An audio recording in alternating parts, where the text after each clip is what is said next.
Bapak melihat bagaimana tantangan industri sawit ke depan? Bagi saya ya mau tidak mau perusahaan perkebunan itu harus berubah juga. Ya kalau kita memaksa untuk Gen Z ini yang beradaptasi dengan kebun, nggak bisa. Jadi seseorang saya anggap berkompeten untuk menjadi seorang planter itu ketika ya tadi sudah ke 5 tingkatan ini. Tahu, Paham, bisa melaksanakan problem solving, sama improvement. Oh, jadi continuous itu. Iya. Ya. Terkait digitalisasi reporting ini, Pak Rimba melihat pengalaman atau ketika berkunjung ke banyak perusahaan, itu akurasinya bagaimana?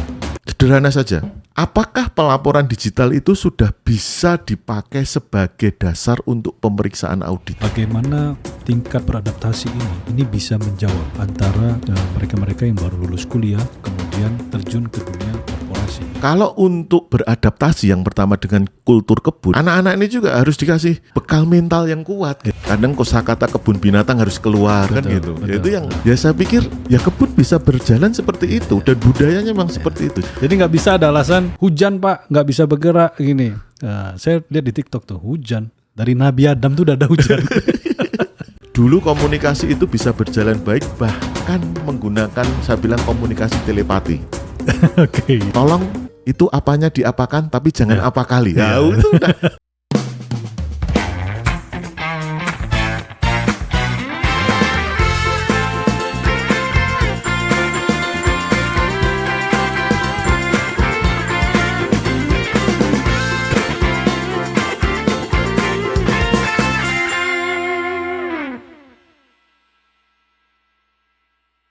Semangat pagi teman-teman, bertemu kembali bersama saya Roni Wirayuda. Ada kalimat yang menarik dari seorang jenius di dunia ini, salah satunya dia berkata bahwa education is not the learning of facts, but the training for mind to think. Dia bilang begitu dari Albert Einstein. Pendidikan itu bukan sekedar menghafal fakta, tapi juga tentang melatih pikiran untuk berpikir. Di industri sawit, di banyak perusahaan, kita saat ini bukan hanya berfokus lagi kepada soal produksi atau teknologi, tapi bagaimana membangun SDM yang mampu berpikir secara kritis dan adaptif. Adaptif itu adalah salah satu kunci yang banyak dibutuhkan di industri ini. Dunia ini terus berubah, khususnya di industri sawit terus berubah, trennya juga berubah, kemampuan skill juga terus berubah, marketnya juga berubah. Nah, pada kesempatan kali ini kita mengundang salah seorang yang sangat inspiratif, yang bisa memberikan banyak hal informasi kepada kita bahwa dari dunia pendidikan juga dari dunia praktisi. Beliau kita sambut Pak Rimba. Halo Pak Rimba. Selamat pagi. Roni, selamat pagi. Luar biasa bisa hadir di sini. Pak Rimba ini teman-teman, beliau datang dari Jogja, tapi saya selalu bertanya, Pak Rimba, dalam waktu yang singkat, perkenalkan Bapak. Siapa Pak Rimba, seorang Pak Rimba ini? Oke. Terima kasih Pak Roni. Nama saya sebenarnya nama panjangnya Adi Rimbawanto. Cuma kebetulan penggunaan nama Adi sudah terlalu banyak. Jadi kita pakai nama Rimba. Walaupun mungkin secara fenotip sebenarnya nggak relate lah dengan nama. Nama Rimba itu identik dengan hutan dan ternyata penampakannya nggak seperti hutan. Cuma memang kalau kita bicara nama ya saya pikir juga kalau dulu saya bilang rimba itu identik hutan, sebenarnya sawit ini juga nggak jauh-jauh apalagi dengan kondisi saat ini. Memang perkebunan menjadi luar biasa. Saya kebetulan profesional sudah kurang lebih 15 tahun di industri sawit. Jadi sebelumnya sebagai asisten afdeling, asisten kebun, kemudian memimpin Departemen Agronomi Service dan Riset dan akhirnya memutuskan untuk kembali ke Jogja karena kebetulan memang cita-citanya itu puncak karir pengen di Jogja. Nah, sekarang jadi mohon maaf, praktisi dulu sewaktu 15 tahun ini praktisi di perusahaan, mulai dari asisten terus tapi agronomi fokusnya. Betul. Di agronomi. Kemudian akhirnya memilih untuk hidup slow living. Iya. Nah, Jogja tuh slow living banget memang. Betul. Nikmat sekali. Selalu merindukan kalau ke Jogja. Iya. Dan sekarang stay di Jogja. Ya, alhamdulillah stay di Jogja. Kemudian mendapatkan bonus luar biasa, bisa membagikan ilmunya. Kebetulan saya diminta untuk mengajar di Politeknik LPP Jogja. Oke. Yang kalau kita bicara keilmuan sawit ini sebenarnya ya itu saja, tetapi dengan perkembangan memang harus update. Ya. Dan sangat bersyukur selalu ketemu dengan generasi muda, calon-calon planter masa depan. Jadi nikmat sekali hidup di Jogja, pengalaman panjang sebagai praktisi, ketemunya anak-anak muda terus. Iya, Ya. sesekali diselingi juga saya membantu beberapa perusahaan, biasanya di bidang sistem and prosedur. Ya. Kemudian juga ya aktif untuk narasumber di berbagai pelatihan, biasanya teknis budidaya kelapa sawit ke para petani di seluruh Indonesia. Jadi ya saya merasa sangat lengkap lah istilahnya, ilmunya selama bekerja sudah bisa dimanfaatkan. Kemudian juga ada kepuasan batin tersendiri. Ya. Jadi teman-teman, kayaknya ini pembicaraan kita bakal banyak insight dan informasi karena kita berbicara dari sisi supply dan demand dari seorang praktisi dan juga seorang edukator. Betul. Ya. Nah, ini luar biasa. Oke teman-teman, let's fill the cup. Kita mulai perbincangan kita.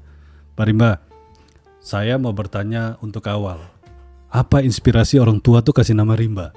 Oke. Relate nggak tuh? Ternyata Bapak pikir-pikir, oh iya ya. Ternyata benar juga tuh dari dulu dikasih Rimba. Iya. Sebenarnya ada cerita menarik, Pak. Nama Rimba itu karena kebetulan orang tua memang waktu itu berkarir di kehutanan. Oke. Jadi kalau kita bicara kehutanan, saya juga kuliah S1-nya kehutanan. Jadi kalau dulu ketika kita kuliah, demonya itu anti perkebunan. Nah kok ndelalahnya tiba-tiba rezekinya harus di kebun. Jadi di awal di kuliah idealis menentang perkebunan, akhirnya ketika rezekinya di kebun ya idealis pada yang bayar. Jadi sekarang sudah masuk ke dunia perkebunan yang ya terjadi perdebatan apakah sawit itu hutan atau tidak. Ya bagi saya itu sebagai bentuk ya sama-sama tanaman lah. Agronominya ada kan gitu. Sama ada proses fotosintesisnya di situ. Iya betul. Dulu alumnus dari mana? Dari Gajah Mada, Pak. Gajah Mada. Iya, betul. Iya. Tahun berapa? Saya 2000 masuknya 98, kemudian kebetulan rezekinya memang langsung mengarahkan saya ke perusahaan sawit. Jadi kalau kita bicara tahun tanam sawitnya, tahun tanam saya sebagai planter itu 2006. 2006. Betul. Tahun tanamnya. Iya. TBM-nya. TM-nya berarti udah 2011-an lah ya. Iya, kurang lebih seperti itu. Iya. Oke, Pak Rimba berarti sekarang ada di LPP. Sudah berapa lama? Kurang lebih 6 tahun. 6 Jadi awalnya dulu memang praktisi profesional di perusahaan, kembali ke Jogja diminta untuk membantu menyusun kurikulum yang memang pada saat itu di Poltek LPP juga sedang berubah. Ya. Awalnya orang kan mengenal dengan identik dengan multicrop, perkebunan yang istilahnya jenis cropnya bermacam-macam. Tapi karena perkembangan banyak sekali request untuk spesifik studi tentang sawit, akhirnya kita kembangkan kurikulum khusus sawit. Berarti sudah full time ya? Full time sebagai tenaga pengajar di LPP di Jogja. Iya. Pak Rimba, pertanyaan saya. Mereka-mereka yang masuk ke LPP ini, itu kalau Bapak lihat itu memang by choice mereka pilih atau ya tidak ada pilihan? Bapak melihatnya, mengamatinya bagaimana? Oke. Mungkin kalau saya bisa mapping, sebenarnya kalau kita bicara mahasiswa Poltek LPP itu dibagi menjadi 2 kelompok besar. Yang satu adalah kelompok beasiswa, yang ini sebenarnya dominan. Jadi beruntungnya di Poltek LPP itu kalau kita bicara, Poltek LPP adalah vokasi perkebunan yang berada di Jogja. Jadi kalau kita mau mikir, di Jogja ada sawit nggak? Ya nggak ada. Cuma memang Jogja itu magnetnya adalah kota pelajar. Oke. Nah beruntungnya kita 70% itu mahasiswa beasiswa. dari Badan Pengelola Dana Kelapa Sawit. Ya, BPDPKS ya. Betul. Nah, yang 30%-nya itu reguler. Nah, kalau kita bicara secara sumbernya atau raw materialnya, ya kalau beasiswa memang salah satu syaratnya adalah dari keluarga sawit, dari keluarga petani sawit, keluarga pekerja sawit, lingkungannya sawit. Artinya memang ya kebanyakan atau bahkan hampir 100% dari luar Jawa, karena kebun sawit kan semua di luar Jawa. Ya. Jadi teman-teman, BPDPKS ini sekarang S-nya udah dihilangkan ya? KS-nya, jadi BPDP. Iya, jadi perkebunan. Betul. Ya, mempunyai skema untuk memberikan beasiswa. Betul. Kepada seluruh stakeholder yang terkait dengan sawit gitu ya, Pak Rimba ya. Betul.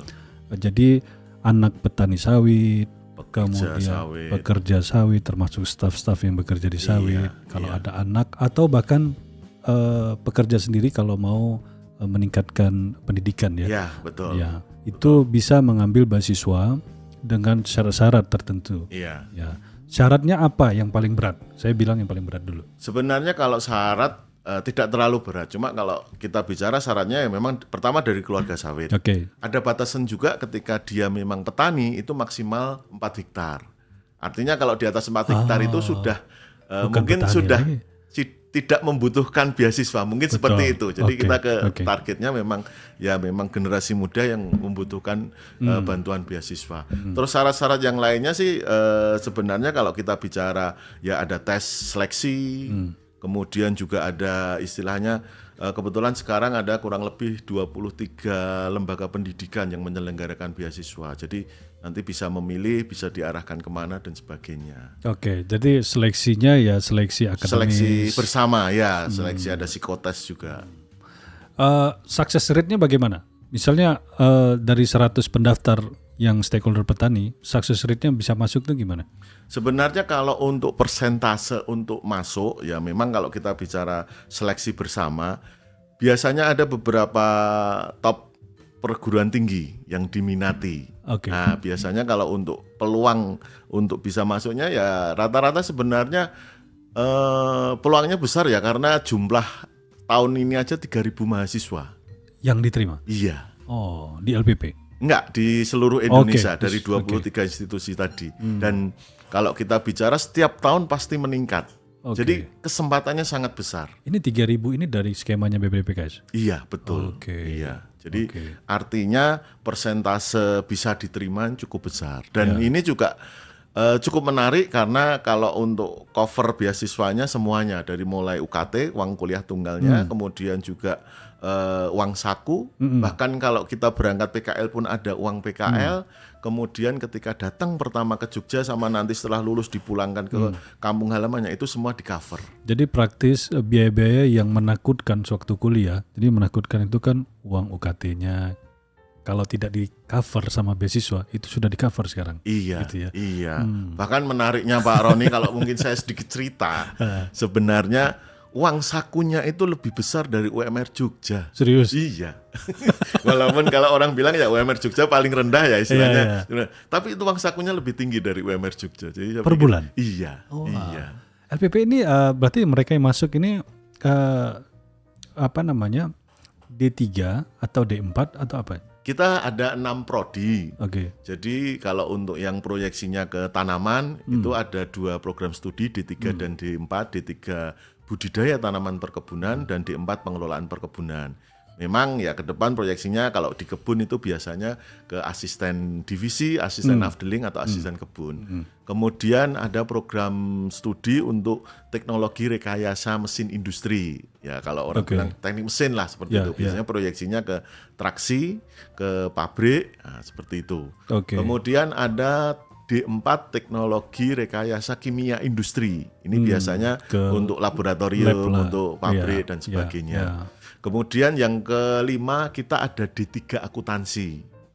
Ya, ini biasanya ke KTU, KASI dan sebagainya. Administratif ya. Nah, yang terakhir ini yang paling muda ada prodi namanya D2 teknologi perawatan mesin perkebunan. Jadi memang kalau kita bicara levelnya kemarin kita proyeksikan juga ya kalau di 2 itu, kalau di kebun kita sering menyebut non-staff atau karyawan. Jadi untuk teknisi, untuk mekanik, untuk mandor yang bisa di pabrik dan fraksi. Paling banyak pilihannya di prodi apa? Kalau yang paling diminati memang tanaman. Jadi budidaya tanaman perkebunan dan pengelolaan perkebunan. Karena memang langsung bisa aplikatif ya. Ya, yang juga kalau saya bilang yang lebih umum lah. Jadi generasi muda yang mungkin lingkungan petani itu biasanya kalau melihat di sekitarnya atau melihat mungkin di tempat orang tuanya bekerja itu biasanya jabatan-jabatan yang tanaman, yang kelihatan kan, asisten kebun kan gitu. Betul. Pak Rimba, kalau kita melihat data dari BPS statistik per Agustus 2024, BPS merilis bahwa jumlah pengangguran di Indonesia itu 7,47 juta orang.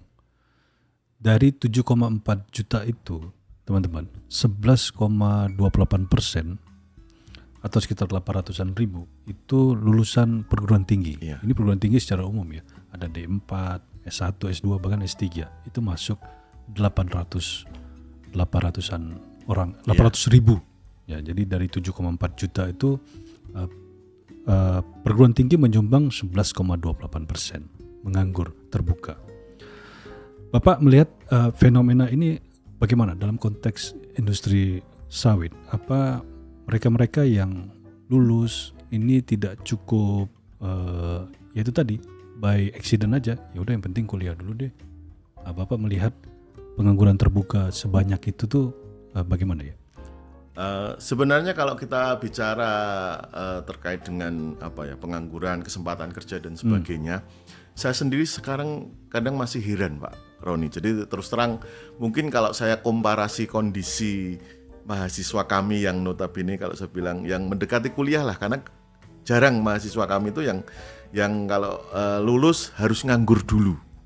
Jadi saya komparasi zaman saya dulu, tahun 2005-2006 itu ya pengalaman pribadi saya saja untuk cari pekerjaan itu cukup sulit. Ada gap di situ ya? Ketika lulus mesti cari-cari dulu ya? Betul, dan itu juga, ya itu kan zaman peralihan ketika kita sudah mengenal email, kita sudah mengenal bahkan lamaran kerja itu saya sudah lupa berapa lamaran kerja yang saya kirim. Dan saya sendiri pun juga, saya merasa bahwa saya masuk ke sawit ini nyasar Pak. Jadi karena nggak laku, jadi dulu itu memang punya cita-cita ya oke lah kerja ya di Jawa saja lah, tapi tiba-tiba kesempatannya memang harus keluar Jawa.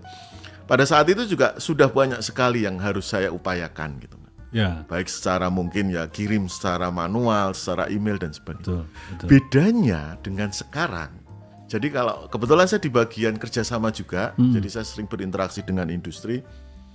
Anak-anak ini bahkan tidak melamar, tapi dilamar, dijemput istilahnya. Jadi kalau dulu kami membaca open recruitment, sekarang adanya kampus hiring, mereka didatangi oleh perusahaan. Betul. Bahkan sistemnya sudah menggunakan sistem ijon. Ijon itu direkrut sebelum lulus. Jadi memang kalau saya bicara sudah di booking ya? Iya. Bahkan saking rebutannya Pak Roni, ijonnya itu bahkan sekarang sudah model beberapa perusahaan, kalau mungkin saya bisa cerita, ada ngijon bukan ketika rekrut mereka lulus, tapi ketika mereka masih PKL di semester akhir. Jadi PKL-nya namanya sudah PKL rekrut. Jadi mereka diseleksinya bukan diseleksi untuk direkrut, tapi seleksi untuk PKL. Jadi mereka PKL ke beberapa perusahaan, kemudian nanti di situ langsung dilihat bagaimana performanya. Ketika memang sudah masuk, mereka langsung direkrut. Jadi proses rekrutmen dari perusahaan-perusahaan besar sekarang, kampus hiring, bahkan proses rekrutmennya itu pada saat PKL. Iya. Jadi belum wisuda nih. Betul. Masih 1 semester itu mereka sudah direkrut. Jadi ada curi start. Bahkan istilahnya kalau saya bilang ada yang bilang PKL rekrut, ada yang nanti golden ticket, ada juga yang talent scouting plus dan sebagainya. Jadi faktanya memang ya kebutuhannya sangat banyak. Nah, saya melihat ini memang kita bicara, kebetulan kami kan kampus vokasi perkebunan. Jadi ya secara histori kami cukup panjang sehingga ya menjadi salah satu tujuan untuk orang merekrut. Ya. Dan ya kenyataannya beberapa tahun terakhir ini, 5 tahun terakhir ini saya pikir perusahaan juga melakukan ijon itu juga satu langkah yang tepat. Ya. Sehingga sekarang hampir setiap tahun itu dimulai dari bulan Juli, Agustus, September. Kami kebetulan wisuda di bulan Oktober. Juli, Agustus, September itu sudah ramai perusahaan rebutan kandidat. Jadi kasih konteks sedikit Pak Rimba. Jadi kalau sekali wisuda, LPP itu menelurkan berapa wisudawan? Kurang lebih 450 sampai 500 orang. Ya. Yang terserap atau sudah diijon? Biasanya di ijon itu kalau yang laris ya istilahnya itu bagian tanaman itu biasanya sudah habis. Persentasenya bisa berapa tuh? Kalau untuk di ijon itu bisa sampai 70 sampai 90% itu bisa. Iya. Jadi 90% mahasiswa yang sudah mau lulus itu sudah di booking duluan ya? Iya. Memang tadi kalau saya kembali ke mappingnya tadi Pak Roni sebenarnya ya memang kalau spesifik yang kurikulum sawit itu laris. Kita tadi ada satu lagi yang kurikulum reguler itu juga memang banyaknya minat ke sawit. Apa yang dicari dari perusahaan-perusahaan ini? Kenapa mereka harus kampus hiring? Apa tipikal yang dicari? Sebenarnya kalau bicara namanya kerja di kebun menjadi seorang planter, itu bagi saya profesi yang unik.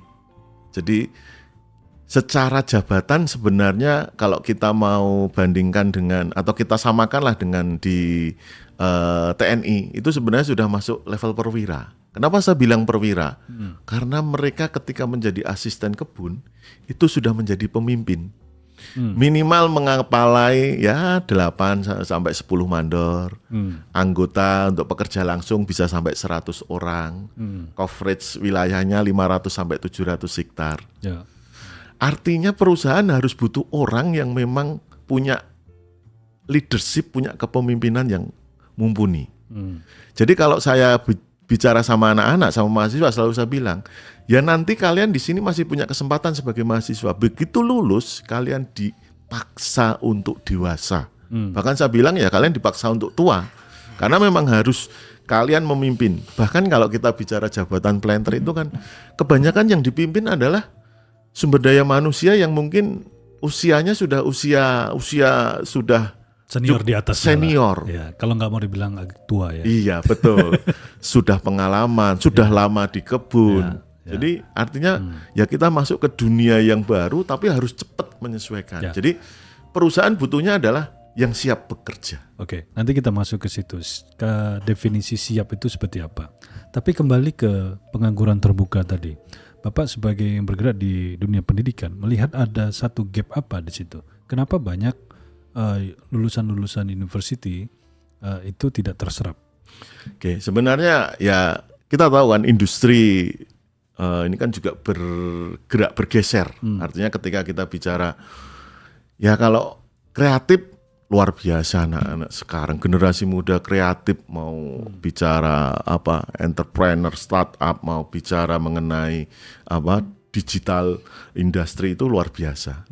Jadi terkadang memang ya kalau saya bicara khusus mungkin pengangguran, kalau di perkebunan itu saya pikir nggak ada ya istilahnya sampai apa ya sebegitu besar. Cuma mungkin kalau di luar mungkin vokasi perkebunan ya kesempatannya memang ya makin lama saya yakin makin sedikit. Kalau kita bicara seperti apa ya profesi, saya meyakini bahwa suatu saat itu ada banyak sekali profesi yang hilang. Jadi profesi-profesi misalnya kalau saya bilang contohkan sekarang, ya mungkin ini ada beberapa perguruan tinggi yang mahasiswanya itu cenderung kalau pengen berkarir misalnya di perbankan. Padahal di perbankan itu kan semakin sempit kesempatannya. Ya betul. Bicara kayak misalnya profesi teller saja lah. Ya sudah banyak tergantikan oleh teknologi. Iya, semua digital, e-wallet dan sebagainya. Saya pikir ya lama-lama bakal hilang gitu. Dan industri-industri ini memang kenapa diminati biasanya ya anak-anak sekarang itu dengan orang banyak tahulah namanya Gen Z dengan segala ciri khasnya Pak. Mental health, work-life balance, ya itu kadang saya pikir ya kalau misalnya, anggap saja misalnya perguruan tinggi dengan fakultas pertanian di kota besar, biasa di Jogja, di Bogor, di Jakarta, kebanyakan nggak siap untuk di kebun. Jadi ya mungkin itu yang membuat jadi secara kesempatan berkarir juga semakin terbatas di industri. Terus banyak juga industri kreatif yang mungkin generasi Gen Z ini agak-agak pengen bebas, pengen mengaktualisasi diri itu lebih luas dimanapun gitu. Jadi kalau masuk ke dalam industri kadang ada cerita-cerita sebentar aja sudah nggak tahan, betah, nggak resign. Resign itu kayak keputusan yang ya seperti keputusan sesaat yang sangat mudah diambil. Beda dengan zaman mungkin saya dulu mengawali karir harus berpikir panjang. Ini bukan mengeneralisir ya, tapi ini memang banyak fakta di lapangan bahwa culture untuk instan itu lebih dominan di Gen Z. Iya. Mau cepat dapat hasil dengan effort yang tidak begitu banyak. Iya. Tidak mau lama-lama, mau cepat-cepat aja. Ini memang kerasa sekali di Gen Z. Mungkin karena faktor teknologi dan segala semua. Betul. Dulu di kita mau telepon aja itu kalau di zaman saya sampai Rimba ini mungkin kami masih menikmati wartel. Iya. Saya nelfon orang tua tuh ngantri tuh. Kalau udah lama tuh ada yang ngetuk di belakang. betul. Kalau di Jogja itu di Simpang Kentungan itu ada wartel besar. Iya. Nah, gitu. Oke, jadi kembali ke LPP. Jadi kalau pendidikan vokasi ini dia memang sudah sangat fokus. Jadi fokus kepada skills yang dibutuhkan oleh industri. That's why itu serapannya juga tinggi ya Pak Rimba ya. Iya. Kebetulan juga memang dari awal ketika kita menyusun kurikulum itu sudah melibatkan industri. Jadi kita mengakomodir bagaimana sih pengennya industri gitu. Kebetulan kalau yang di tanaman karena memang saya dari awal diminta untuk menyusun kurikulum ya saya mencoba memasukkan apa sih selama ini yang saya dapat di industri. Bahkan kalau saya bilang di Poltek LPP itu kami curi start Pak. Jadi misalnya kayak dulu saya ketika masuk di salah satu industri itu ada namanya manajemen trainee. Nah, kalau untuk menjadi seorang planter, manajemen trainee itu salah satunya pasti ada namanya pelatihan dan on the job training. Nah, selama pelatihan di manajemen trainee itu ada salah satu bagian kita melakukan pelatihan mental, fisik dan disiplin. Biasanya memang kerjasama dengan institusi tentara, kita dititipkan terus digembleng bagaimana fisik, disiplin dan mentalnya kita dibentuk. Betul.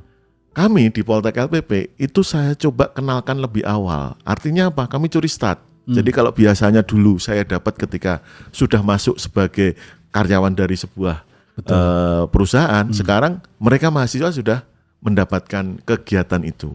Artinya ya lebih awal harus lebih siap kan gitu. Supaya menjadi culture ya. Iya, betul.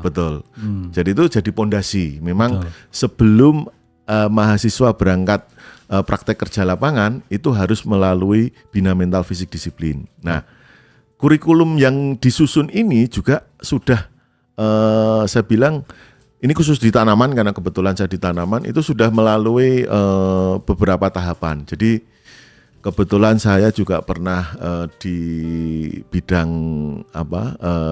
konsultan, jadi di pembuatan kamus kompetensi. Jadi memang secara bertingkat seperti di D3 6 semester itu tingkatannya sudah memenuhi tingkatan profisiensi level. Jadi kalau mungkin profisiensi level saya bilang kalau di saya biasanya kalau bikin tingkatan itu tingkatan pertama adalah tahu. Yang tingkatan kedua adalah tahu dan paham, tingkatan ketiganya adalah tahu, paham dan bisa melaksanakan atau bisa praktek. Tingkatan keempatnya tahu, paham, praktek dan bisa problem solving.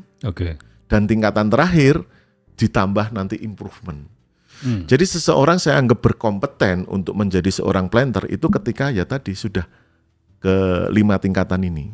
Tahu, paham, bisa melaksanakan problem solving sama improvement. Oh, jadi continuous itu. Iya. Dan itu di level tingkatan D3 maupun D4 kita yang di tanaman itu sudah memenuhi itu. Jadi semester 1, semester 2 itu mereka belajar di kampus untuk tahu dan paham. Semester 3 mereka praktek, 1 semester itu full praktek, dan prakteknya memang di perusahaan perkebunan yang menurut saya menjadi benchmarknya kebun. Ya. Jadi memang kita pilihkan kebun yang terbaik. Ya. Dan teman-teman, ini untuk informasi di FAPA, ini kebetulan ada mahasiswanya Pak Rimba, ini juga lagi berpraktek di kita. Iya. Di Kalimantan sana. Iya, Kalimantan Utara. 9 kemarin orang, ya. Ya. Itu semester berapa tuh mereka? Itu semester akhir. Jadi Semester memang akhir. siap untuk direkrut. Memang kita targetnya itu kemarin. Ada nama kurikulum kami itu dasarnya adalah SKKNI Asisten Kebun, Standar Kerja Kompetensi Nasional Indonesia untuk Jabatan Asisten Kebun. Itu disusun oleh?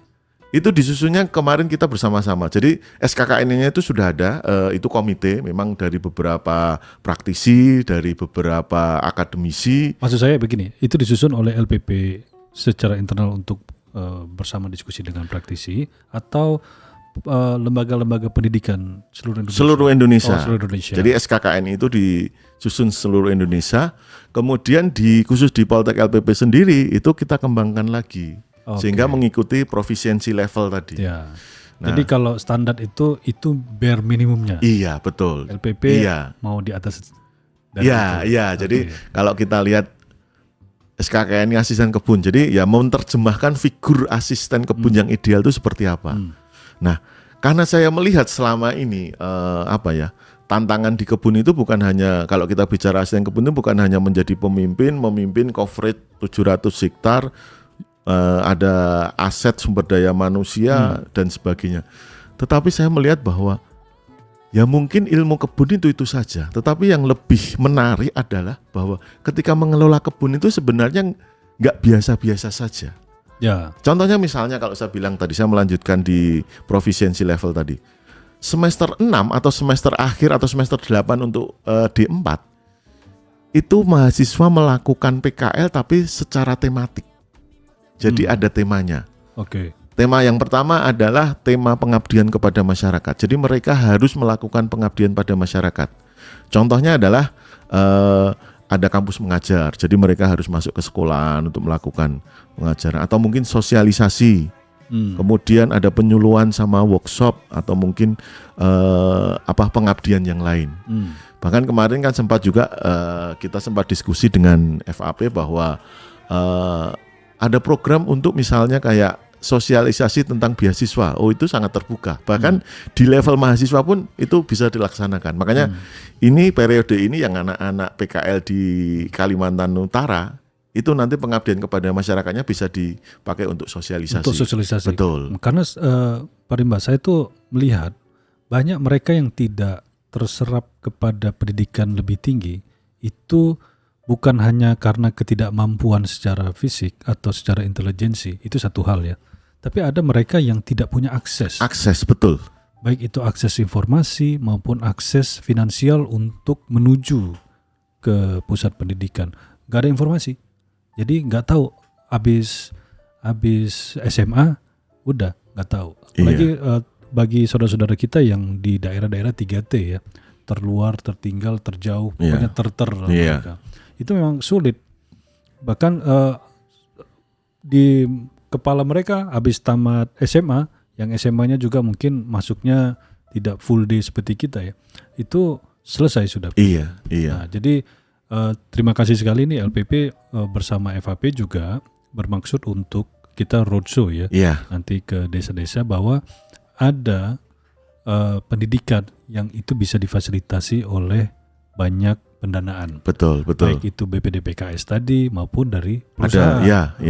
Ada beasiswa internal juga banyak sekali.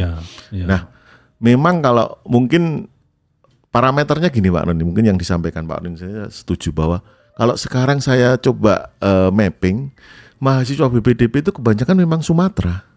Sumatera udah dominan itu. Kalau di Jogja pun juga saya bahkan ini bahasa Sumatera ini. Memang Sumatera semua kalau di Kalimantan, apalagi Sulawesi. Saya terakhir tahun kemarin di bulan Agustus itu kebetulan ada pelatihan petani kelapa sawit di Palu. Jadi petani dari Morowali dan Morowali Utara. Ya mereka mempertanyakan kenapa kesempatan untuk belajar anak-anak kami itu terbatas, kuotanya kok sedikit gitu. Jadi saya yakin itu ya tadi terkait dengan misalnya aksesibilitas. Informasinya ya mungkin sosialisasinya nggak sampai ke sana, publikasi. Dan kebanyakan memang ya kalau kita bicara di kesempatan atau sebenarnya asosiasi petani itu punya peran penting. Makanya kalau kita bicara di Sumatera ada beberapa asosiasi, Apkasindo, Aspekpir itu cukup apa ya, membantu akses informasi. Jadi mewadahi generasi muda itu untuk bisa akses ke beasiswa. Betul. Dan terakhir mungkin saya bicara tadi terkait dengan proficiency level. Yang menarik lagi Pak Roni di kami di semester akhir itu ada PKL tematik, harus apa ya? Mahasiswa harus memiliki project mutu improvement. Dan ini memang dibutuhkan. Kita tahu bahkan saat inilah industri perkebunan kelapa sawit hampir semua itu kalau kita bicara improvement itu sudah sangat concern. Concernnya apa? Oh, ada hajatan, konvensi, kompetisi improvement antar planter, antar karyawan dan sebagainya. Jadi kami mencoba untuk anak-anak ini lebih awal melihat bahwa masalah itu adalah tantangan, harus diselesaikan. Bahkan menyelesaikannya bukan hanya sekedar sampai di level kembalikan ke standar, kembalikan ke SOP atau kembalikan instruksi kerja. Tapi penyelesaiannya itu bisa sampai pada harus diimprove. Makanya kalau saya bilang kami ada mata kuliah small circle improvement, itu salah satu metodologi improvement yang targetnya memang anak-anak harus bisa membuat sebuah produk improvement, bisa membuat standarisasi atau mungkin metode atau cara kerja yang improve, make something better dari yang biasanya di kebun. Dan menariknya dari beberapa produk anak-anak ini cukup diminati karena selama PKL itu bahkan ada yang beberapa asisten pembimbing itu sampai mau istilahnya membayari biaya untuk improvement itu dengan dalih bahwa nanti produknya haknya itu untuk si asisten pembimbing. Oh, contohnya apa nih, Pak Rimba? Contohnya misalnya alat pemupukan untuk di nursery. Kemarin kebetulan ada mahasiswa kami dengan alat pemupukan di nursery itu jadi champion, juara di salah satu perusahaan yang cukup besar. Dan itu bahkan ada yang diminta untuk dipatenkan. Jadi improvement itu banyak jargon bilang bahwa harus faster. Bagaimana merubah itu bisa jadi lebih cepat, better, lebih baik hasilnya. Kemudian harganya juga lebih murah, atau dia bisa lebih safety. Jadi contoh tadi pemupukan di nursery. Betul. Faktor kontributornya apa ini? Bisa dia faster, cheaper atau apa? Sebenarnya yang pertama dari sisi ergonomi. Jadi ya nanti hubungannya dengan produktivitas. Kalau kita bicara kecepatan kerja, prinsip dasarnya sederhana sebenarnya kalau kita bicara. Beberapa produk yang dibikin itu kadang muncul dari ide-ide yang sangat sederhana. Contoh tadi pemupukan di nursery. Biasa orang kan nunduk. Betul. Nah, ketika jongkok atau mungkin ketika menunduk itu ada beberapa bagian dari tubuh kita yang memang mungkin kalau ada keluhan misalnya sakit punggung dan sebagainya itu bisa terjawab dengan tadi alat pemupukan di nursery. Beberapa gerakan yang bisa diminimalisir otomatis akan meningkatkan produktivitas. Nah, satu itu. Yang kedua dari sisi akurasi. Jadi kalau kita bicara pupuk, dosis itu kan sudah ditentukan. Betul. Terkadang kalau kita hanya menggunakan takaran yang mohon maaf kalau di kebun itu takarannya bisa beraneka ragam kan gitu. Ada yang menggunakan tutup botol ini, tutup ini dan sebagainya. Tapi dengan cara itu menjamin akurasinya. Ya. Dan yang ketiga sebenarnya kalau kita bicara kelebihannya ya kelebihan dari sisi biaya. Memang kalau di kebun itu yang menarik biasanya kalau improvement itu satu biaya, bisa efisiensi atau biasa meningkatkan produktivitas, prestasi kerja atau satu lagi safety. Itu isu yang bagi saya bisa membuat menarik untuk di industri perkebunan. Banyak sekali produk-produk juga kalau mungkin nanti kalau dari teman-teman di FHP mungkin ada kesempatan di YouTube Pak. Jadi kalau anak-anak ini kebetulan kalau ujian itu saya harus memaksa mereka untuk presentasi sekalian membuat video. Jadi video di YouTube itu kalau kita pakai kata kunci Small Circle Improvement atau SCI, pasti dari yang paling atas sampai mungkin urutan keberapa yang keluar mahasiswa Poltek LPB. Dan itu kalau saya lihat Pak, kayak alat tabur pupuk tadi, bahkan sekarang kalau kita bicara di di umum itu sudah mulai dijual Pak. Di Shopee kemarin saya sudah lihat. Iya. Jadi memang banyak ya. Tadi kan saya juga ceritakan bahwa saya memang berangkat dari Insan Improvement juga. Jadi ada beberapa produk yang saya produksi itu juga saat ini kalau saya lihat di internet, sudah banyak yang menawarkan. Mudah sekali improve dan mengkonvert itu menjadi uang, itu sekarang ini mudah sekali. Semudah kita upload aja ke Tokopedia, Shopee, dan biarkan pasarnya bergerak. Betul. Ya, mari Pak, silakan diminum untuk kita nanti isi lagi gelas kita. Terima kasih.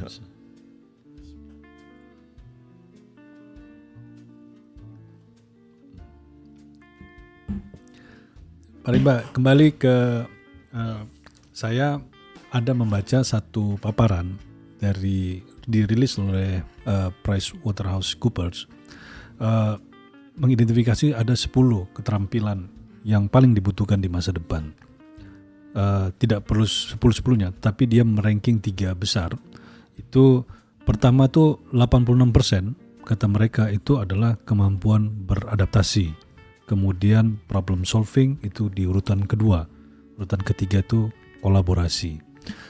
Nah, saya mau explore ini Pak.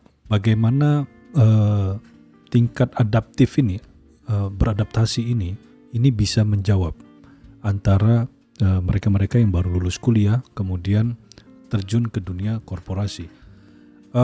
Lulusan kuliah vokasi seperti LPP itu kan memang fokusnya nanti outputnya adalah mereka menjadi seorang asisten. Asisten itu adalah seorang staff. Dia punya pimpinan, dia punya bawahan banyak sekali. Adaptif atau skill adaptasi ini bagaimana dunia pendidikan mengolahnya? Oke. Jadi kembali lagi Pak, ya sebenarnya kalau profesi planter itu profesi yang unik. Dia di general tapi juga spesialis. Jadi mungkin kalau kita bicara adaptif, ya memang satu hal yang paling utama ketika mereka harus terjun ke kebun, yang pertama harus dilakukan adalah tahu bahwa budaya di kebun itu beda dengan budaya mungkin ya terakhir dia di kuliah atau mungkin dari tempat lain. Beruntungnya di kami itu memang 70% beasiswa, dan di mana beasiswa itu memang ya mensyaratkan anak-anak dari keluarga petani. Otomatis kalau saya bilang raw materialnya sudah enak lah, sudah anak petani. Jadi kalau kaget nggak kaget-kaget amat lah sudah kan ada gitu. gennya di situ. Iya. Dan saya yakin juga mereka sudah visinya sudah panjang. Pasti kalau dari keluarga petani ya mungkin tadi seperti saya cerita latar belakang saya orang tua orang kehutanan, ya namanya aja saya sudah rimba kan gitu ya. Mungkin kalau di kebun sawit juga gitu. Mungkin orang tuanya punya ladang 1 hektar 2 hektar. Mungkin anaknya sudah punya mimpi, saya mau punya lebih besar lagi. Atau mungkin orang tuanya pekerja, anaknya punya mimpi saya mau jadi pimpinannya dan sebagainya. Artinya visinya lebih panjang. Nah, kalau untuk beradaptasi yang pertama dengan kultur kebun, ya memang di kita ada mata kuliah kultur kebun juga. Jadi sedini mungkin kita kenalkan dunia kebun. Sebentar, ada mata kuliah khusus namanya kultur kebun. Iya. Ini kultur ini yang dimaksud adalah kehidupan di kebun. Ya, perilaku, terus budaya-budaya yang SKS ada itu ada 2 SKS. Jadi SKS. Memang kita ajarkan itu di semester awal. Oke. Jadi artinya kita berusaha untuk mengenalkan kebun. Bahkan ya karena saya sendiri yang mengampus, juga saya cerita bukan cerita berdasarkan teori atau cerita yang baik-baik saja. Saya juga cerita fakta bahwa ketika saya pernah di kebun tiba-tiba ada parang nancep di meja saya. Inilah kalau diajari oleh praktisi itu enak. Banyak ceritanya, apalagi kebun. Macam-macam. Tadi parang tadi gimana? Jadi bagaimana saya bekerja tiba-tiba parang nancep di meja saya, kayak di kantor kebun tiba-tiba ada batu berjatuhan di atap-atap. Kalau parang nancep tuh berarti biasanya tuh kalimatnya yang keluar tuh begini. pokoknya Iya. saya nggak mau tahu. Nah itu tuh begitu tuh. Iya. Ya kan, betul nggak tuh Pak Ridwan? Iya. Makanya saya hal-hal seperti itu juga saya sampaikan di awal. Artinya gini, jangan kita bicara secara teoritis saja, jangan bicara kita enaknya saja. Tapi ada tantangan yang memang yaitu tadi membutuhkan mental yang luar biasa. Selain itu di cara kita menghadapi bagaimana untuk anak-anak bisa cepat adaptasi, saya sering mengundang beberapa kolega, biasanya ya ini memanfaatkan aja kalau ada kolega yang kebetulan kok ke Jogja, saya tahu ada liburan ke Jogja, saya tarik Pak. Oh gitu. Ayo masuk ke kelas saya gitu. Jadi saya mencoba ajak beberapa kolega itu untuk bisa berbagi dengan anak-anak. Dan ini memang cukup menarik. Anak-anak itu sangat antusias mendengarkan cerita-cerita seperti itu. Jadi istilahnya langsung ke saksi lah, langsung ke pelaku ya betul, kan gitu. Betul. Dan ya saya juga menyampaikan bahwa bisa dari beberapa misalnya disiplin kayak orang planter langsung, ada yang dari sisi HRD, orang yang dari sisi sustainability dan sebagainya, biar kompleks. Nah, dan memang ini gayung bersambut. Biasanya kalau kolega itu kalau dikasih kesempatan untuk berbicara, berbagi itu seneng. Benar. Jadi kayak mempertemukan ya beberapa praktisi untuk bicara menyampaikan ya sharing session atau apa. Di sisi anak-anak itu juga kalau dengar dari pelaku langsung itu lebih antusias. Jadi saya mencoba untuk memperbanyak itu. Bahkan di beberapa kegiatan seperti kayak penerimaan mahasiswa baru itu ada kayak kalau dulu zaman ospek lah, pengenalan kehidupan kampus itu saya mencoba juga langsung mengajak para praktisi. Jadi memang harus banyak melibatkan ya tadi beliau-beliau yang memang sudah pernah di kebun. Untuk adaptasi yang lainnya sebenarnya kalau kita bicara di pendidikan itu ya selain tadi kultur kebun, praktisi atau mungkin bisa berbagi, ada juga ya kita membekali ada pelatihan mental fisik disiplin. Artinya ketika nanti kamu di kebun, ya kamu harus punya mental baja. Bahkan dulu kalau mungkin teman-teman kebun sekarang menyimak kan ada guyonan kami orang kebun. Gaji kalian itu 50% memarahi dan 50% dimarahi. Jadi ya marah-marah aja kan gitu. Makanya kalau saya bilang dulu kami ada pelatihan anger management, manajemen marah gitu. Anak-anak ini juga harus dikasih bekal mental yang kuat gitu loh. Betul. Apalagi ya dihadapkan pada kondisi saat ini Gen Z itu yang yang saya bilang tadi work life balance, habis dimarahi butuh healing. Kan gitu. Di kebun mana ada sekarang dimarahi ya langsung kejar target kan gitu. Bahkan kadang marahnya bukan marah ya mohon maaf ini. Kadang marahnya maki-makian kan gitu. Apalagi Sumatera ya, stereotip tipikalnya begitu. Iya. Jadi kadang kosakata kebun binatang harus keluar kan gitu. Itu yang ya saya pikir ya kebun bisa berjalan seperti itu dan budayanya memang seperti itu. Jadi biar nggak kaget kita bekali hal-hal seperti itu, mental yang seperti itu. Nggak bisa soft spoken. Jadi kalau tren sekarang tuh orang Batak disuruh soft spoken itu nggak bisa. Jadi nggak bisa ada alasan hujan Pak, nggak bisa bergerak gini. Saya lihat di TikTok tuh hujan. Dari Nabi Adam tuh udah ada hujan.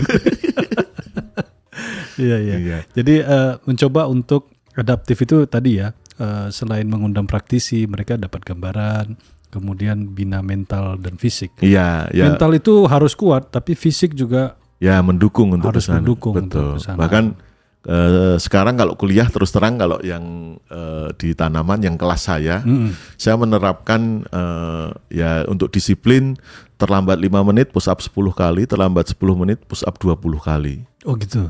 Dan anak-anak sudah tercipta budaya untuk seperti itu. Jadi tidak saya suruh, tidak saya istilahnya instruksikan. Jadi begitu saya sudah berdiri di depan, sudah memulai mata kuliah gitu, anak-anak cuma melihat berapa menit dah, langsung ambil sikap push up. Jadi bagi saya salah satu bentuk ya selain fisiknya juga saya mendisiplinkan mereka. Tanggung jawab lah. Ya. Segala sesuatu ada konsekuensinya. Betul. Ya malah mungkin kalau saya bicara di dunia pendidikan sebenarnya nggak pas seperti itu. Cuma kembali lagi vokasi perkebunan menuntut itu. Betul. Saya butuh anak-anak kenal lebih awal hal seperti itu. Ya. Menarik. Iya.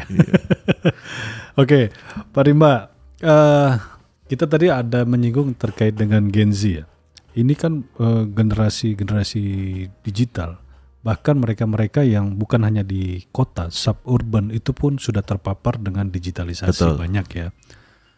Mayoritas kota-kota besar di kota-kota kecil di Indonesia pun sudah internet sudah masuk.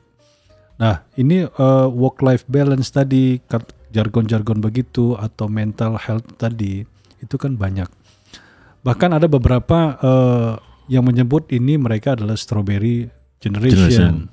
Kelihatan bagus tapi dipencet sedikit itu udah lembek. Gitu. Iya. Nah, Bapak melihat bagaimana tantangan industri sawit ke depan?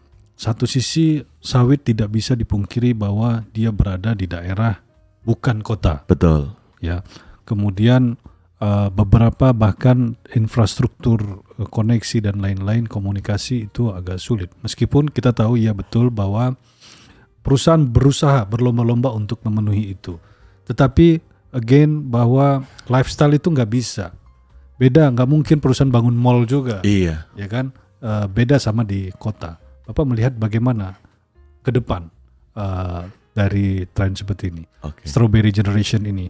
Mau masuk tapi lembek. Iya. Mau masuk tapi lihat-lihat dulu deh.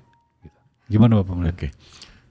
Jelas ini tantangan yang luar biasa. Beberapa kali saya diskusi juga dengan teman-teman di kebun bahwa ya ini sekarang menjadi isu yang memang ya bagi saya ya mau tidak mau generasi yang lebih senior atau saya anggap organisasi perusahaan perkebunan itu harus berubah juga. Ya kalau kita memaksa untuk Gen Z ini yang beradaptasi dengan kebun, nggak bisa. Nanti suatu saat akan ada gap ketika misalnya, saya bisa membayangkan ketika generasi Gen Z ini, oke, kebutuhan sumber daya manusia di kebun banyak, tapi yang berminat sedikit.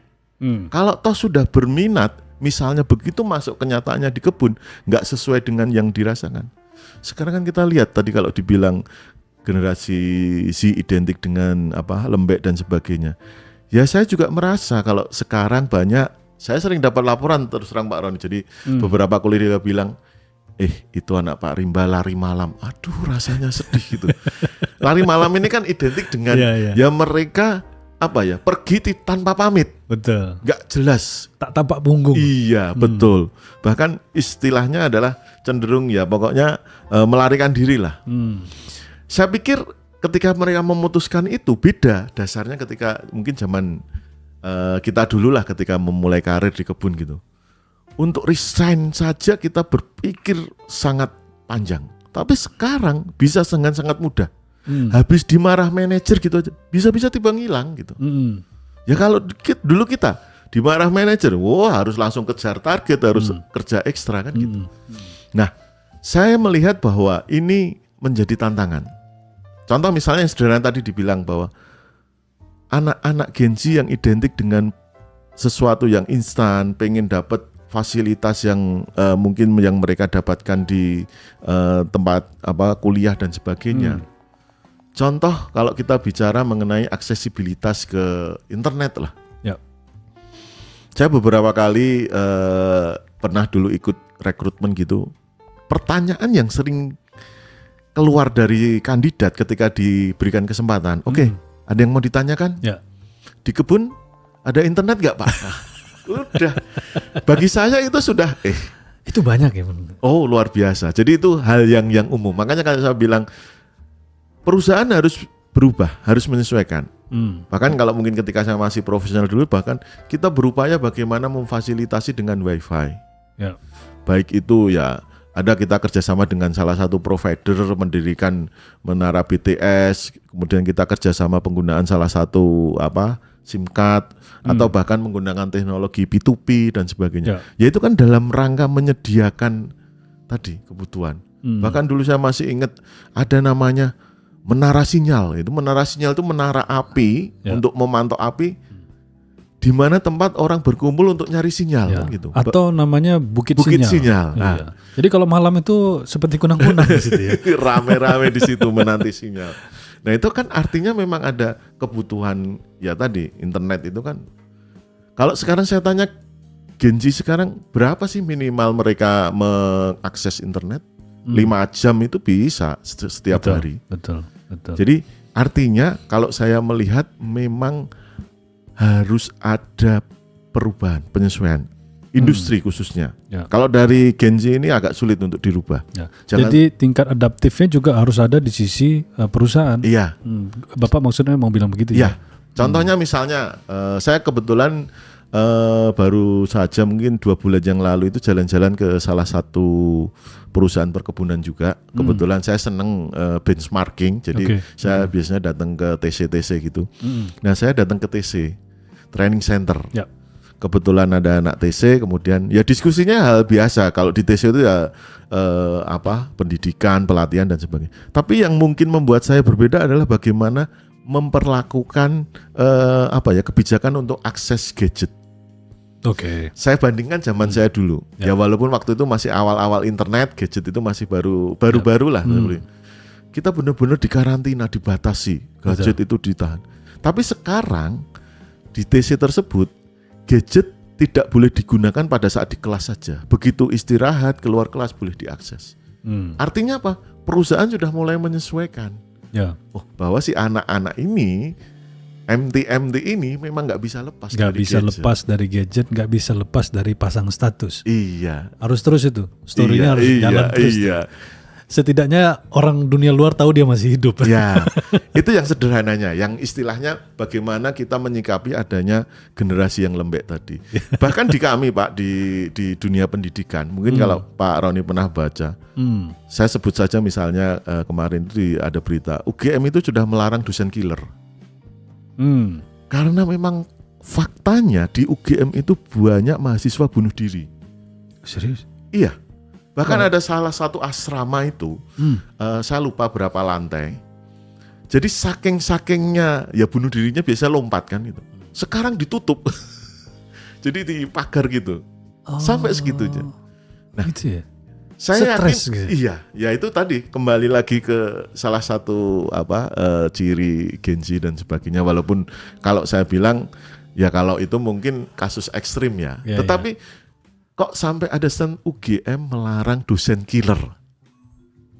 Ya, bahkan itu tadi dampak dari larangan itu sekarang juga istilahnya ada kebijakan bahwa jangan sampai mahasiswa itu ya kalau dulu bimbingan skripsi harus nunggu, harus betul. Sekarang ya jangan sampai harus terjeda. Oh, kamu harus nunggu dulu, kamu harus perjalanan panjang dulu dan sebagainya. Jadi saya pikir ya bukannya industri, di dunia pendidikan pun seperti itu. Ya. Harus juga ikut berubah. Betul, gitu. Gak bisa hanya satu sisi saja. Iya, makanya kalau saya bilang, ya nggak tahu nih kedepannya seperti apa. Tapi saya yakin para planter senior itu pun juga sudah mulai merasa, nggak bisa loh sekarang anak-anak ini dimarah sampai dimaki-maki gitu. Ya mungkin marahnya sudah model lain lah, ataukah sudah lebih halus, atau apakah sudah lebih. Ya tadilah mungkin kalau dulu dengar kosakata kebun binatang itu udah biasa. Kalau sekarang mungkin jangan sampai keluar ini. Resikonya anak ini hilang nanti kan gitu. Susah lagi nyarinya dan seterusnya gitu. Ya. Jadi hubungan yang sehat itu memerlukan dua belah pihak. Betul. Jadi dari sisi Gen Z-nya juga atau anak-anak muda harus juga beradaptasi bahwa dunia kebun itu bukan dunia yang keras, tetapi dunia yang harus penuh perjuangan. Perusahaan juga bukan lantas ya sudah mau terima ya terima, mau di sini ya di sini, enggak ya enggak. Someday perusahaan akan kehilangan talent. Kalau harus bersikap seperti itu, gitu ya Pak Rimba. Harus juga berubah. Kayak tadi tuh internet harus sekarang bukan hanya internet untuk kantor saja, tapi juga untuk perumahan. Betul. Supaya mereka bisa berinteraksi dengan dunia luar gitu. Seperti saya bilang tadi, story jangan sampai lewat. Setidaknya dunia luar tahu kamu tuh masih hidup. Dan mungkin juga melengkapi tadi statement Pak Roni, sebenarnya kalau kita bicara skill ya terkait adaptasi ini sebenarnya ke depan yang menurut saya yang paling dibutuhkan tuh komunikasi efektif lah. Artinya ya mungkin anak-anak sekarang sangat terbatas, bahkan saya pernah dapat istilahnya insight bahwa anak-anak ini ada kegiatan KKN. Oke. Tapi faktanya mereka tidak berinteraksi dengan masyarakat. Jadi ya ketika bikin program mungkin ya sekarang dengan bantuan AI aja udah ya mereka bikin program udah dari situ. Ya, artinya jadi, meminimalkan interaksi atau komunikasi. Cenderung ya autis.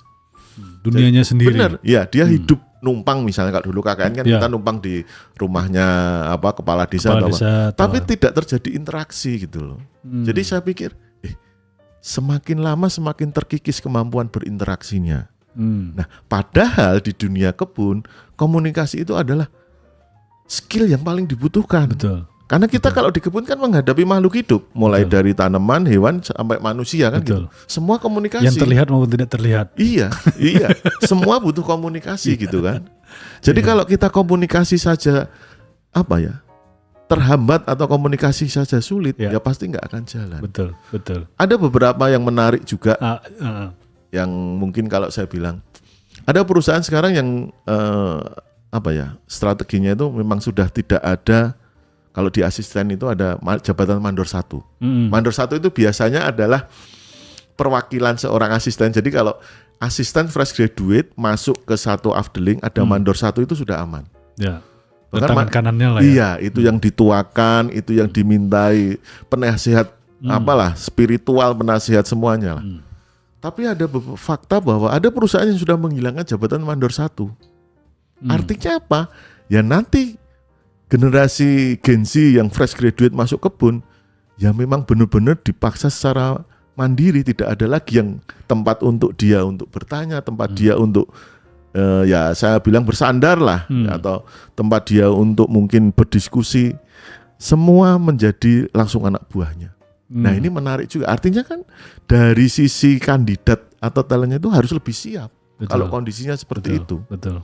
Nah memang ya komunikasi sekali lagi kalau saya bilang ya ini kemampuan soft skill yang dibutuhkan sampai kapanpun. Kalau kita di kebun itu bekerjanya sama makhluk hidup. Jadi betul.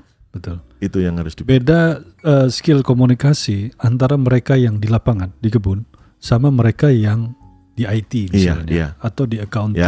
Berbeda memang. Betul. Kalau di kebun di lapangan harus bisa ngomong. Harus bisa ngomong.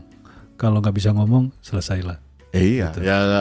Asisten kebun kan aktivitas paling awal pagi hari kan ngomong Pak, di lingkaran pagi, di master morning kan gitu. Begitu di lapangan, keliling lapangan, ngecek semua kan harus ngomong, nggak bisa diem itu kan. Iya. Terkadang kalau mungkin, ini ada cerita menarik Pak. Jadi mungkin bagi teman-teman planter kan Pak, yang senior, kadang apalagi orang Sumatera.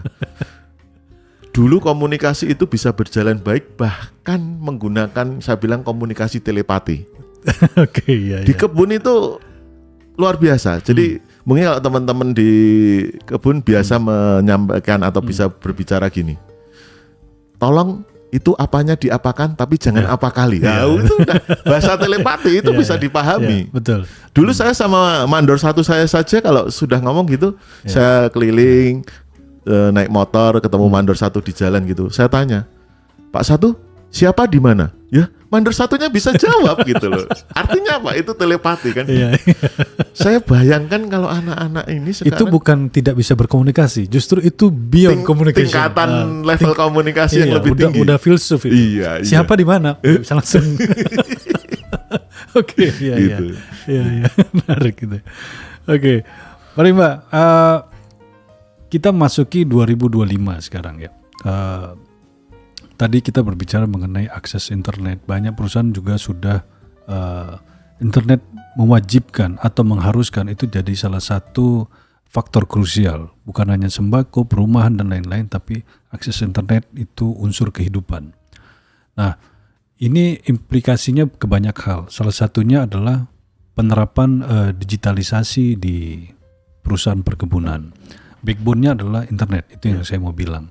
Nah, Bapak melihat bagaimana semuanya, terutama di misalnya di sistem digital, SOP, digitalisasi apa segala semua, di dunia perkebunan ini trennya bagaimana Pak? Atau kebutuhannya memang bagaimana? Oke. Memang kalau kita bicara mengenai perkembangan di perkebunan, walaupun orang bilang ilmu kebunan cuma itu aja gitu. Okay. Tapi yang menariknya sebenarnya mau tidak mau kita memang harus mengarah ke sana. Apalagi dengan ya ini salah satu magnet untuk generasi sekarang untuk bisa berkarir di kebun sebenarnya. Bagaimana kebun itu menyikapi terkait dengan perkembangan teknologi, digitalisasi dan sebagainya. Jadi sebagai contoh misalnya saya bicara gini, Pak. Kalau kita bicara mengenai saat ini yang mungkin banyak plantation control system. Jadi sistem mungkin kalau teman-teman kebun tahu BKM dengan sistem menggunakan inputan gadget. Ya. Kemudian ada penggunaan teknologi misalnya drone untuk ya selain untuk tree counting, untuk sensus pokok, kemudian untuk identifikasi kesuburan tanah, identifikasi defisiensi hara dan sebagainya. Mau tidak mau harus beradaptasi dengan ke sana. Contoh digital. Jadi ya ini memang kebetulan dulu pernah saya coba kembangkan.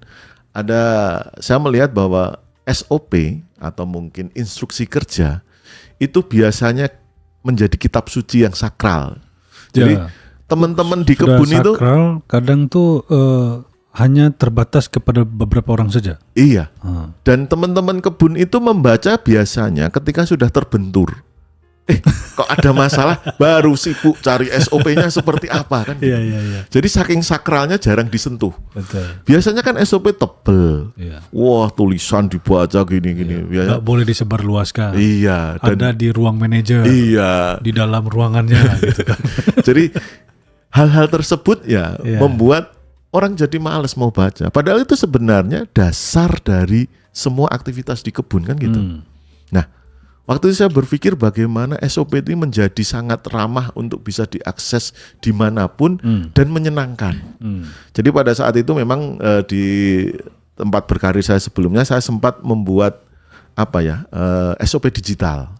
Jadi digital itu bisa dalam bentuk statis, bisa dalam bentuk video bergerak atau mungkin bentuk-bentuk yang lain. Pada saat itu saya bikin dalam bentuk infografis.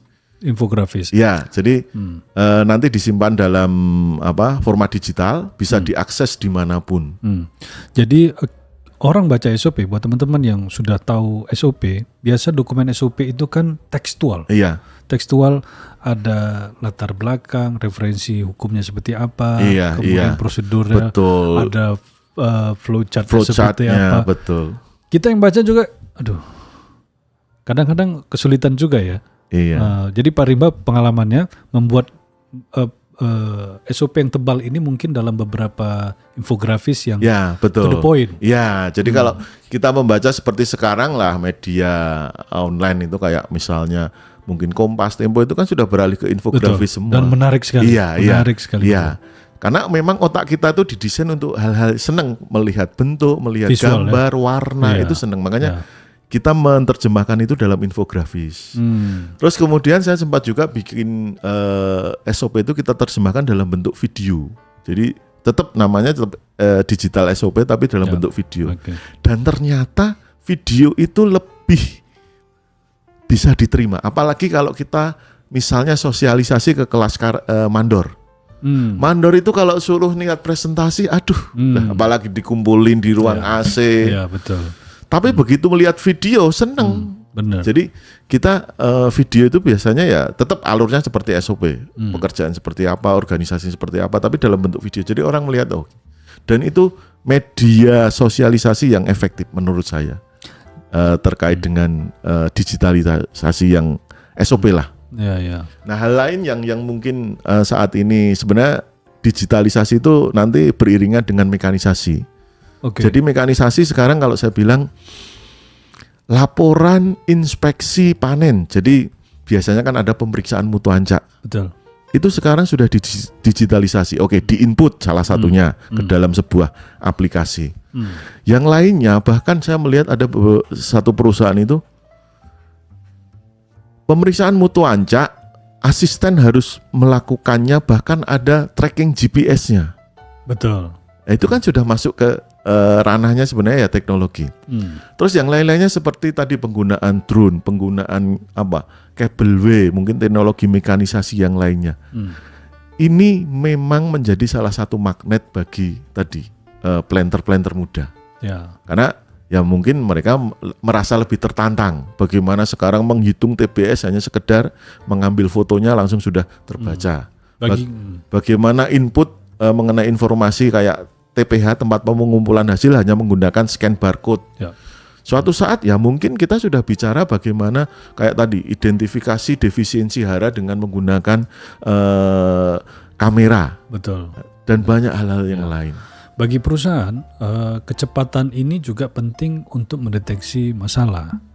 Semakin terdeteksi masalah semakin cepat, solusinya juga semakin cepat harusnya. Pengambilan keputusan. Terkait digitalisasi reporting ini, Pak Rimba melihat pengalaman atau ketika berkunjung ke banyak perusahaan, itu akurasinya bagaimana?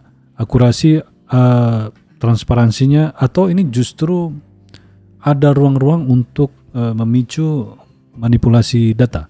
Karena kan ini serba digital, serba input apa segala semua. Oke. Jadi sebenarnya kembali lagi sih ketika sederhana saja saya pernah menghadapi sebuah kondisi bahwa ketika kita sudah menggunakan digitalisasi misalnya untuk report. Kebetulan saya juga pernah membuat sebuah sistem report, bahkan dulu ketika ya perusahaan biasanya kan beli aplikasi. Contoh paling umum adalah SAP. Itu umum. Cuma SAP juga tidak bisa langsung diterima di kebun, harus ada penyesuaian. Makanya dulu saya pernah membantu untuk bikin bridging softwarenya. Nah, dan itu juga kalau saya melihat tantangannya sederhana saja. Apakah pelaporan digital itu sudah bisa dipakai sebagai dasar untuk pemeriksaan audit? Jadi itu butuh acuannya di situ ya. Ya, sederhananya kan gitu. Kalau auditor biasanya kan melihat secara fisik. Nah, secara digital bisa nggak? Apakah nanti legalitasnya itu bisa terjamin? Apakah inputannya itu sudah bisa dianggap sebagai ya human error atau memang bisa diperbaiki dan sebagainya. Sederhananya kan gitu. Ujung akhirnya laporan digital apakah sudah bisa dipakai dasar audit untuk melakukan pemeriksaan? Dan selama ini perkembangan ada beberapa perusahaan yang sudah mentolerir. Nggak apa-apa. Jadi memang salah satu upaya waktu itu yang kita lakukan bahwa pelaporan itu kan memiliki tahapan. Jadi ketika tahapan ini setiap pemangku atau pejabat yang memberikan legalisasi itu dianggap ketika dia posting itu dianggap sudah melegalisasi. Walaupun nanti ada kondisi misalnya harus bisa mereverse, membalikkan dan sebagainya. Tetapi kita sepakati bersama ketika misalnya dari kebun seorang kerani menginput, asistennya nanti memeriksa dengan akun khusus dia, kemudian nanti dia posting, itu dianggap sudah legalisasi. Tingkatan berikutnya misalnya di ASCAP juga gitu, mereview kemudian memposting. Artinya apa? Bahwa itu bisa dijadikan dasar untuk nanti pemeriksaan audit. Loh, kan sudah posting, asistennya sudah setuju. Itu contoh sederhananya. Jadi memang kalau kita bicara mengenai tadi mungkin laporan-laporan yang ya memang dituntut saat ini seperti itu. Keuntungannya apa kalau digital? Ya kita real time. Walaupun mungkin kalau data terkadang sering berubah. Apalagi mohon maaf ini mental teman-teman kebun kan biasanya asal kirim. Itu saking banyaknya udahlah kirim dulu. Ya, jadi ini perlu ya tadi apapun itu kalau kita adopsi sebuah teknologi atau mungkin platform atau aplikasi itu kan ya butuh penyesuaian dari kita juga gitu. Di digitalisasi, jadi digitalisasi ini sesuatu yang kita semua akan menghadapi ya, Pak Rimba ya, termasuk perusahaan mau nggak mau harus embrace ke situ. Di industri sawit khususnya di perkebunan sawit, ruang apa atau aktivitas apa yang belum banyak disentuh oleh digital? Yang sebenarnya kalau memang nggak bisa disentuh secara langsung sebenarnya aktivitas-aktivitas apa ya?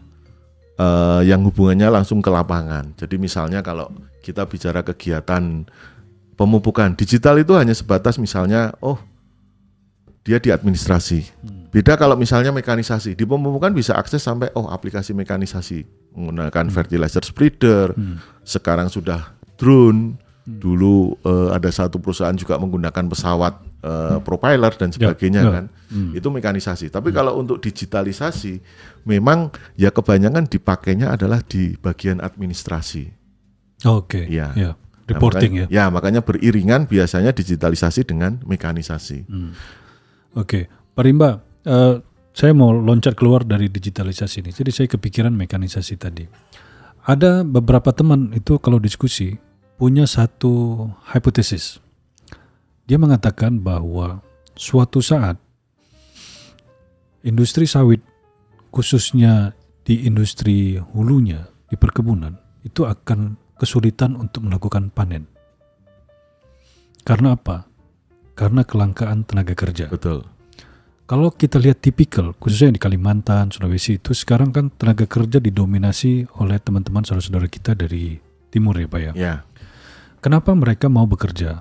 Kalau kita eksplor lebih lanjut, itu pasti kebutuhan ekonomi. Ya. Karena di tempat mereka, di daerah mereka, opportunity itu tidak sebesar yang ada di perkebunan.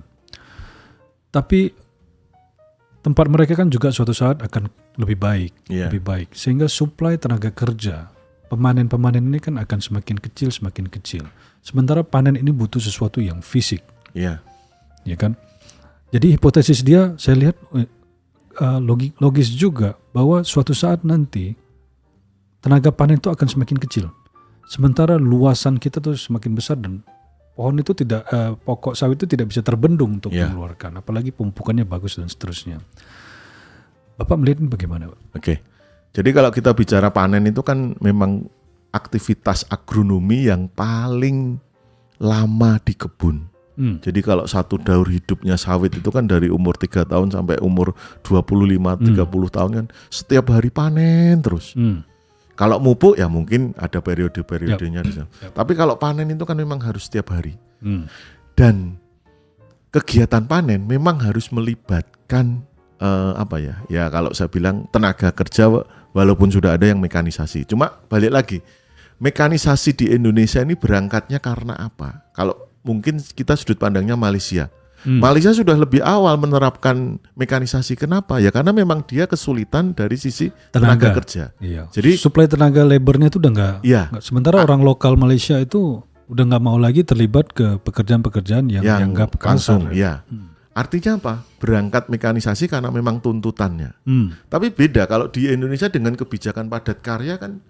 Perusahaan juga harus berpikir, nggak bisa serta-merta harus mekanisasi masuk alat-alat panen dengan sekarang banyak model-model mini traktor yang bisa membantu panen, bahkan ada yang sampai ya sudah mendekati teknologi robot.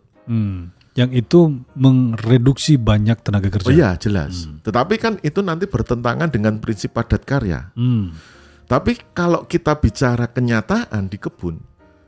Bagi saya ini, tenaga panen saat ini menjadi salah satu tenaga kerja yang bergengsi. Tenaga panen yang tadi dari daerah namanya kan angkatan kerja antar daerah. Betul. Itu jadi rebutan, Pak. Jadi rebutan, disayang-sayang. Betul. Dan tenaga panen punya bergening bisa milih. Milih perusahaan yang preminya tinggi, milih perusahaan yang fasilitasnya bagus, milih perusahaan yang bisa kerja borongan yang lainnya dan sebagainya. Saya pikir kenapa jadi bergengsi? Ya karena mereka dibutuhkan, banyak kebutuhan, tetapi mungkin tersedianya sangat terbatas. Nah, menyikapi hal ini sebenarnya ya program-program tadi. Akad kalau mungkin ada banyak yang berasal dari timur, dari Jawa pun kan juga banyak. Tetapi kembali lagi ya mereka tidak bisa permanen dalam jangka waktu lama, apalagi dengan ada istilah saling membajak pemanen. Betul. Yang biasa. Nah, bagaimana menyikapinya? Ya mau tidak mau ada beberapa kita mengadopsi mekanisasi, walaupun mungkin tidak secara masif. Misalnya contoh mekanisasi kalau di pekerjaan panen itu kan ada potong buah, kutip brondol, susun pelepah sampai nanti dia mengevakuasi ke TPH. Mungkin teknologi atau mekanisasi itu masuk di bagian mengevakuasi saja.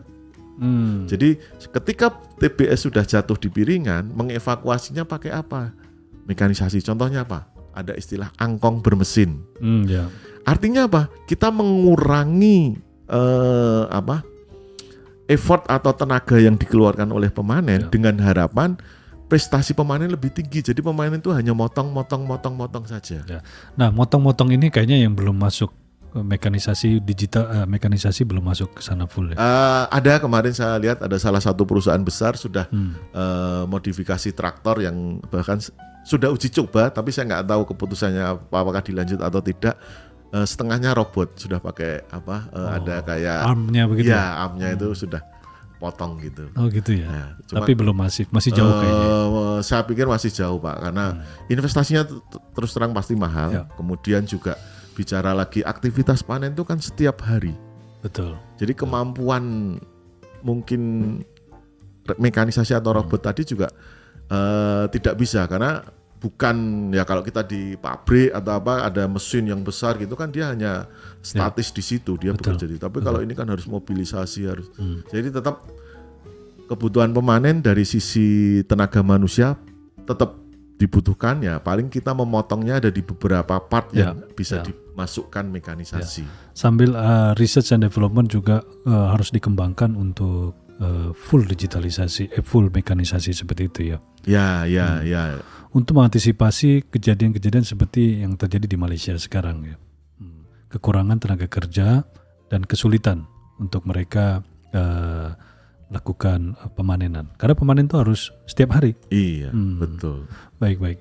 Nah, teman-teman, menarik kan kalau diskusi dengan praktisi, edukator, dan juga beliau juga seorang entrepreneur ternyata di Jogja.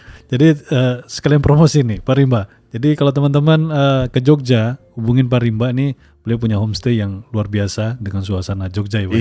Iya. Jogja banget. Dan full time sekarang udah di Jogja ya Pak? Iya, full time di Jogja ya. Ya kalau enak banget. Memang kalau berpergian ya Jumat, Sabtu, Minggu harus di Jogja. Iya. Oke, baik teman-teman, ini akhir dari bincang-bincang kita dengan Pak Rimba. Kesimpulannya beberapa bahwa dunia perkebunan sawit ini membutuhkan mereka-mereka yang tangguh, mampu beradaptasi, dan salah satu supply SDM unggul itu adalah dunia pendidikan. Di dunia pendidikan selalu mencoba untuk match and link bahwa dekat dengan kebutuhan industri. Beberapa banyak universitas atau politeknik, salah satu yang unggul adalah di LPP Perkebunan di Jogja. Kemudian kita digitalisasi, kita sudah banyak implementasi AI, drone, tapi kalau mindsetnya masih analog juga nggak bisa. Jadi di sisi perusahaan juga mindsetnya harus digital juga. Betul. Jadi perlu untuk saling saut menyaut untuk perbaikan yang berkelanjutan, continuous improvement. Betul. Nah, teman-teman, luar biasa banyak diskusi dan informasi yang saya yakin teman-teman juga baru tahu atau banyak O-nya. Oh, begitu ya. Ya, saya dari tadi juga banyak O-nya nih. Oh, begitu ya. Nah, jadi gelas kita sudah kembali penuh dan saya kira cukup di sini. Sampai jumpa di episode berikutnya di Fill the Cup because I know you know. Sampai ketemu. Ya, baik. Terima kasih Pak Rimba. Terima kasih.